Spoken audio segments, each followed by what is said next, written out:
The Farewell Address of George Washington. Friends and fellow citizens,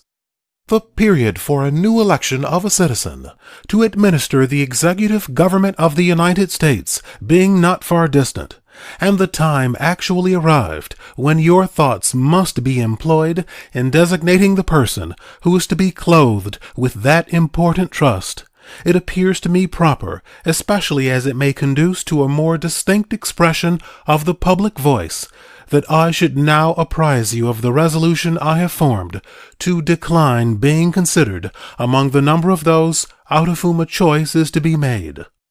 I beg you at the same time to do me the justice to be assured that this resolution has not been taken without a strict regard to all the considerations appertaining to the relation which binds a dutiful citizen to his country, and that in withdrawing the tender of service, which silence in my situation might imply, I am influenced by no diminution of zeal for your future interest, no deficiency of grateful respect for your past kindness, but am supported by a full conviction that the step is compatible with both.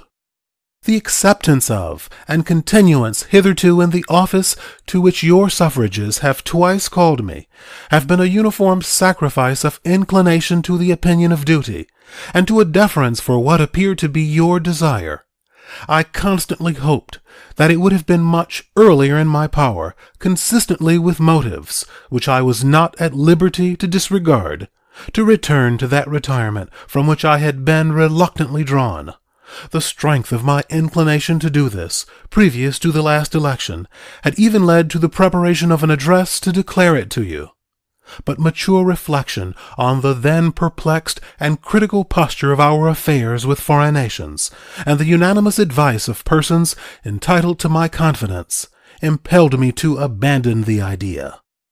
I rejoice that the state of your concerns, external as well as internal, no longer renders the pursuit of inclination incompatible with the sentiment of duty or propriety, and am persuaded, whatever partiality may be retained for my services, that in the present circumstances of our country you will not disapprove my determination to retire.